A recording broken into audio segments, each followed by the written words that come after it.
In this video, what I'm going to look at is we've got this picture here. So this is thanks to Lorraine Newton for supplying this one of a sun, and we just want to get a glow under the chin there from the actual flower there. So let's have a look at how to do that.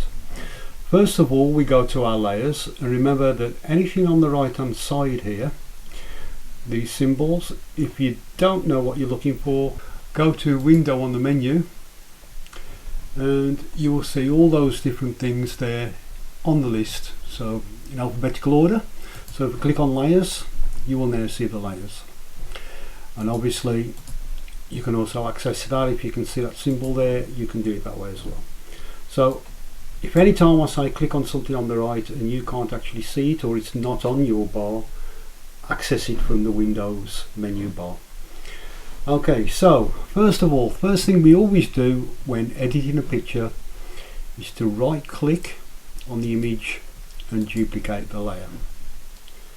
So actually on the layer palette there, right click on the background, and there we've got the background copy. Now, a couple of the tools on the left hand side, one that is really useful, well, two that are really useful, is you can do shortcuts on some of these tools. In other words, you've got the hand tool there. If I double click that, it will automatically resize it to fit the size of the window. If I double click the actual magnifying glass there, the zoom tool, I double click that, automatically it will go to 100% to the size of the photo. Now I'm working with a 4K monitor, so you know this image is not straight out the camera. It's taken off the internet via Messenger, so it's reduced the file. So you know it doesn't look large when I click on 100%, but remember it's a 4K monitor, so therefore it's still a good size, this image. So those two shortcuts again, double click the zoom tool, double click the hand tool if you want to get full screen. I'm going to make it a little bit smaller, I'm just going to fit to that. And also if you've got the zoom tool on, you can zoom in and out using the symbols there. So the minus will make it smaller, the plus sign on the options bar here will allow you to zoom in. So you can use those methods as well. Always handy.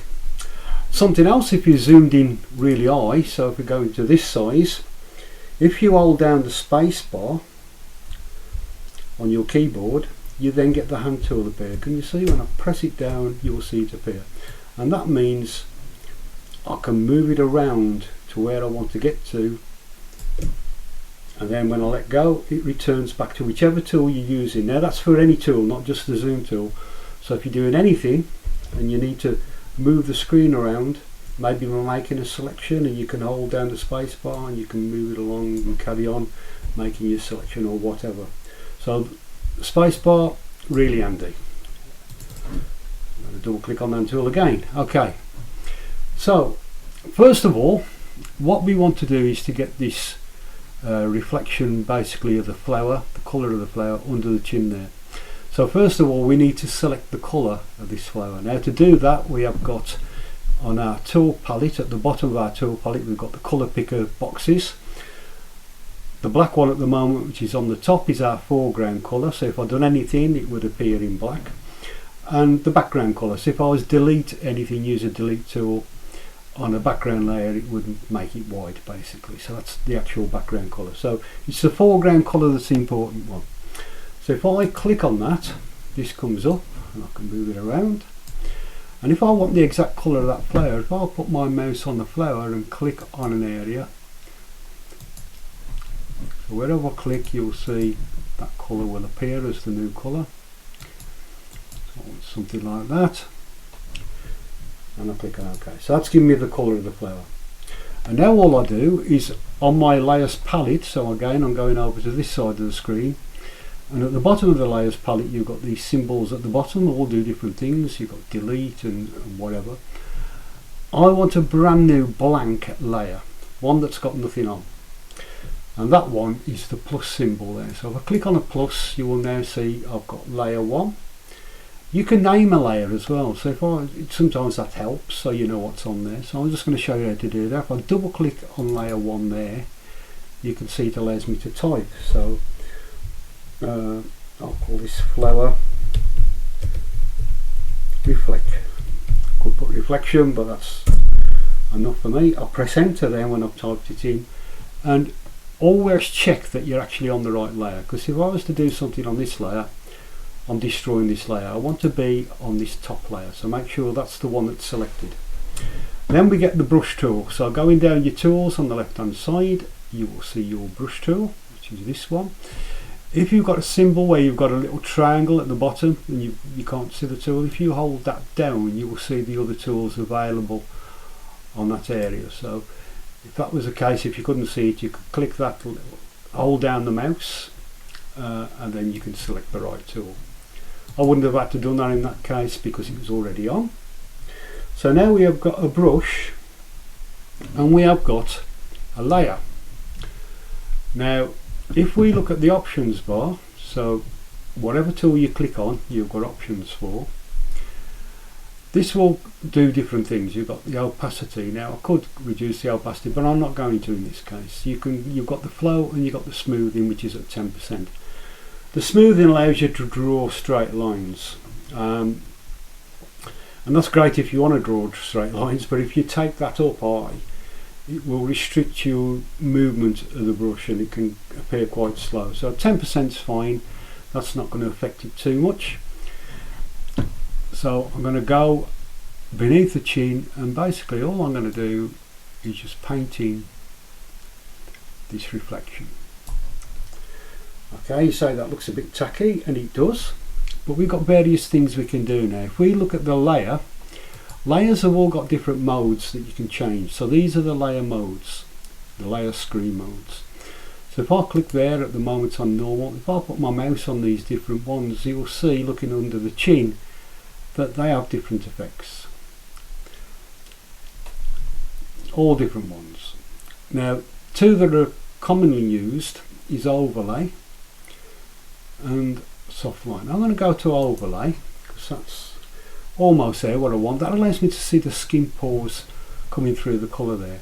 And then to the right of where you've got overlay, you've got the opacity, and if I click on the little triangle there, I can change the opacity down just to make that a little bit more realistic. So how could we make it a little bit more realistic than that? Well, probably the reflection wouldn't be that sharp, would it? It'd be diffused a bit, and I did use a soft brush. That was something else. I was on the brushes, you will see the different brushes there. You can change the size and the hardness of the brush. So if it's all the way to the left, it has a soft edge to the brush, so you can select that. And also on general brushes, if you click the little tab to the side there, you can select a soft brush.